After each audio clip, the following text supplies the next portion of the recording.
नमस्कार, न्यूज़ पोटली के साप्ताहिक एग्री बुलेटिन में आप सभी का स्वागत है। यहाँ आपको मिलेंगी पिछले एक सप्ताह की अहम कृषि खबरें, आने वाले सप्ताह के बाजार भाव, मौसम और तकनीक से जुड़ी जानकारियाँ और अंत में किसानों के काम की खबर भी रहती है। तो बिना देरी किए नज़र डालते हैं बीते एक सप्ताह के खेती किसानी से जुड़े बड़े घटनाक्रमों पर।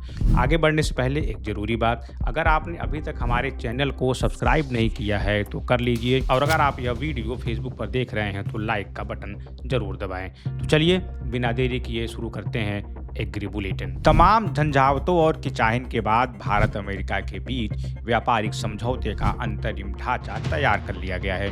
केंद्रीय वाणिज्य और उद्योग मंत्री पीयूष गोयल ने सोशल मीडिया एक्स पर पोस्ट करके बताया कि मक्का, गेहूं, चावल, सोया, पोल्ट्री, दूध, पनीर, एथेनॉल, तंबाकू, कुछ सब्जियां, मसालों और मांस जैसे संवेदनशील कृषि व डेयरी उत्पादों को पूरी तरह से सुरक्षित रखा गया है। अमेरिका ने जब ट्रेड डील पर सहमति का ऐलान किया तब से इस बात पर चिंता व्यक्त की जा रही थी कि कहीं इससे किसानों का नुकसान तो नहीं होगा।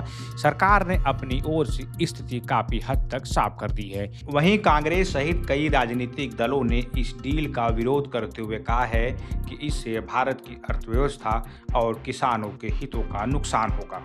इसी डील से जुड़ी खबर पर नजर डालते हैं। बीते कुछ महीनों में ऊंचे शुल्क के कारण अमेरिका को मछली निर्यात में गिरावट देखी गई थी, लेकिन अब नए ऑर्डर मिलने और निर्यात के पुराने स्तर पर लौटने की संभावना जताई जा रही है। Seafood exporters association of India यानी SEAI के मुताबिक शुल्क घटने से भारतीय निर्यातकों को बड़ी राहत मिली है। एसोसिएशन के महासचिव KN राघवन के अनुसार मौजूदा वित्त वर्ष में अप्रैल से नवंबर के बीच अमेरिका को मछली निर्यात मात्रा के लिहाज से 15% घट गया था। वहीं निर्यात मूल्य 6.3% घटकर 1.72 अरब डॉलर रह गया, जो पिछले साल इसी अवधि में 1.84 अरब डॉलर था। राघवन का कहना है कि 18% शुल्क लागू होने से प्रतिस्पर्धा का माहौल फिर से संतुलित हुआ है और निर्यात के दोबारा रफ्तार पकड़ने की उम्मीद जताई जा रही है। अब बढ़ते हैं अगली खबर की ओर। उत्तर प्रदेश में रेशम उद्योग को बढ़ावा देने के लिए एक सेंटर ऑफ एक्सीलेंस की शुरुआत की गई है। इस केंद्र में मिट्टी से लेकर रेशमी कपड़े बनने तक की पूरी प्रक्रिया एक ही जगह देखने को मिलेगी। इस पहल से शुद्ध रेशम की पहचान आसान होगी और बुनकरों, कारीगरों व किसानों को अपने उत्पाद सीधे बेचने का मौका मिलेगा, जिससे उनकी आय बढ़ने की उम्मीद है। इस केंद्र का उद्घाटन 2 फरवरी को सूक्ष्म, लघु एवं मध्यम उद्यम मंत्री राकेश सचान ने किया। इस मौके पर उन्होंने बताया कि यह केंद्र रेशम निदेशालय परिसर में बनाया गया है, जहां पहले से बेकार जमीन पड़ी थी उसे ही उपयोग में लाया गया है। यहां सॉइल टू सिल्क यानी शहतूत की नर्सरी से लेकर रेशम कीट पालन, धागा निर्माण और अंत में साड़ी व कपड़े तैयार करने तक की पूरी श्रृंखला को क्रमबद्ध तरीके से दिखाया जाएगा। इसमें आम लोग शुद्ध और मिलावटी रेशम के बीच के फर्क को भी आसानी से समझ सकेंगे। उत्तर प्रदेश से जुड़ी एक और अहम खबर पर नजर डालते हैं।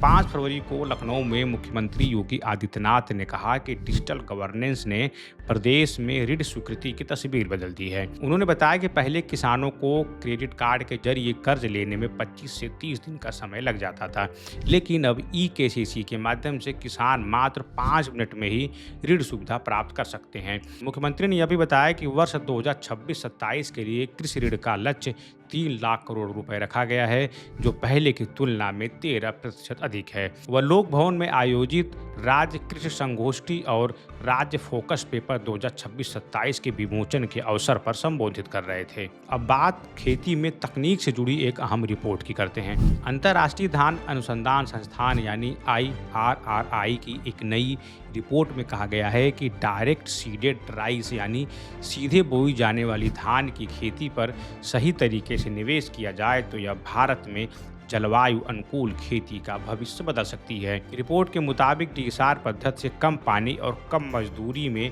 खेती संभव है। नई DSR अनुकूल धान किस्मों ने परीक्षण में करीब 15% अधिक पैदावार दी है। विशेषज्ञों का मानना है कि इससे किसानों की लागत घटेगी, आय बढ़ेगी और पर्यावरण पर दबाव भी कम पड़ेगा। IRRI ने भारतीय शोध संस्थानों और जैविक प्रौद्योगिकी विभाग के सहयोग से ऐसी किस्मों पर काम किया है जो सीधे बोने पर भी तेजी से उगें। स्थिर उत्पादन दें और अलग अलग मौसमों में बेहतर प्रदर्शन कर सकें। अब बढ़ते हैं अगली खबर की ओर। बिहार बजट 2026-27 में राज्य सरकार ने किसानों के लिए बड़ा ऐलान किया है। मुख्यमंत्री नीतीश कुमार के नेतृत्व वाली सरकार ने जननायक कर्पूरी ठाकुर किसान सम्मान निधि योजना शुरू करने की घोषणा की है। अब तक बिहार के किसानों को केंद्र सरकार की किसान सम्मान निधि के तहत सालाना 6,000 रुपये मिलते थे। नई योजना लागू होने के बाद इसमें राज्य सरकार की ओर से 3,000 रुपये और जोड़े जाएंगे। इस तरह किसानों को कुल 9,000 रुपये सालाना मिलेंगे। इस फैसले से खास तौर पर छोटे और सीमांत किसानों को सीधे लाभ मिलने की उम्मीद है।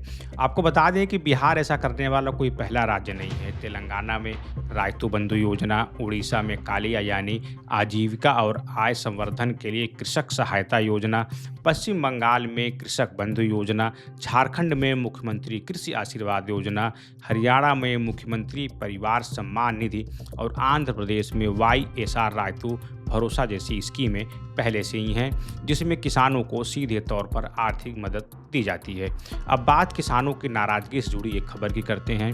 राजस्थान के कोटा में 4 फरवरी को किसानों ने अपनी मांगों को लेकर प्रदर्शन किया। करीब 100 ट्रैक्टरों के साथ किसानों ने ट्रैक्टर रैली निकालकर सरकार से खराब हुई फसल का उचित मुआवजा मांगा। नारेबाजी करते हुए किसान उपखंड कार्यालय पहुंचे, जहां उन्होंने तहसीलदार नेहा वर्मा को मुख्यमंत्री के नाम विज्ञापन सौंपा और फसल नुकसान का मुआवजा सीधे खाते में डालने की मांग की। अब जानते हैं इस सप्ताह का मौसम कैसा रहेगा। भारत मौसम विज्ञान विभाग के अनुसार 8 और 9 फरवरी को जम्मू कश्मीर, हिमाचल प्रदेश और उत्तराखंड में गरज चमक के साथ बारिश हो सकती है। इसके अलावा उत्तर पश्चिमी और मध्य भारत के मैदानी इलाकों में भी कहीं कहीं बारिश की संभावना है। 9 से 11 फरवरी के बीच इन क्षेत्रों में मौसम खराब रह सकता है और तापमान में तेज उतार चढ़ाव देखने को मिल सकता है। कृषि वैज्ञानिकों ने सलाह दी है कि आने वाले दिनों में पशुओं को ठंड से बचाने की उचित व्यवस्था करनी होगी। कुक्कुटशालाओं में कृत्रिम प्रकाश का इंतजाम करना होगा और बागबानी फसलों, सब्जियों और फलदार पौधों को तेज हवा से बचाने के लिए सहारा देना चाहिए। अब बाजार यानी कमोडिटी से जुड़ी कुछ खबरें देखते हैं। ये जानकारी हम आप तक विभिन्न खबरों के माध्यम से लेकर आते हैं। ऐसे में फैसला आपको खुद लेना होगा, हमारा काम महज जानकारी देना है। तुअर और उड़द जैसी दालों के भाव में करीब 20% तक की बढ़ोतरी हुई है और ये MSP के आसपास तक लौट आए हैं। इस बदलाव से मंडियों में दालों के भाव ऊंचे बने रह सकते हैं। ऐसे में दाल फसलों के भाव बढ़ने का रुझान अगले सप्ताह भी जारी रहने की संभावना है। वहीं भारत सरकार ने गेहूं के स्टॉक लिमिट हटा दिए हैं, मतलब बाजार में सप्लाई अच्छी है, इससे भाव गिरने का दबाव बन सकता है। लेकिन मौसम की खबर भी महत्वपूर्ण है। फरवरी में गर्मी का जोखिम है, खासकर पंजाब, हरियाणा, उत्तर प्रदेश जैसे मुख्य गेहूं उत्पादक राज्यों में, जिससे फसल वृद्धि में रुकावट हो सकती है और इसका प्रभाव उत्पादन पर देखने को मिल सकता है। ऐसे में कयास लगाए जा रहे हैं कि भविष्य में गेहूं के भाव कुछ ऊपर जा सकते हैं, लेकिन अभी तक सप्लाई मजबूत होने के कारण ज़्यादा तेजी की उम्मीद कम है। मध्य प्रदेश सरकार ने मसूर और उड़द के उत्पादन के लिए बोनस स्कीम की शुरुआत की है। यह दालों की खेती और उत्पादन को बढ़ावा देगा, जिससे मांग आपूर्ति संतुलन प्रभावित हो सकता है। अब किसानों के काम की 2 जरूरी खबरें। महाराणा प्रताप कृषि एवं प्रौद्योगिकी विश्वविद्यालय उदयपुर में 7 से 9 फरवरी के बीच क्षेत्रीय कृषि मेला पश्चिम क्षेत्र आयोजित किया जा रहा है। मेले की थीम है कृषि उद्यमिता, कृषक आर्थिक सशक्तिकरण और आजीविका सुरक्षा। इसके अलावा उत्तर प्रदेश के बांदा में कृषि एवं प्रौद्योगिकी विश्वविद्यालय में 12 से 14 फरवरी के बीच उत्तर क्षेत्रीय किसान मेला का आयोजन होगा। इस मेले में देश के कई राज्यों से किसान शामिल होंगे, जहां पशुपालन, खेती में नवाचार और एग्री स्टार्टअप जैसे विषयों पर महत्वपूर्ण जानकारी दी जाएगी। वीडियो पसंद आया हो तो हमारे चैनल को सब्सक्राइब करना न भूलें। इसी के साथ इस सप्ताह का एग्री बुलेटिन यहीं समाप्त होता है। अगले शनिवार को फिर मुलाकात होगी नए बुलेटिन के साथ। आपको यह बुलेटिन कैसा लगा और अगर आप इसमें कोई बदलाव चाहते हैं तो हमें कमेंट करके ज़रूर बताएं।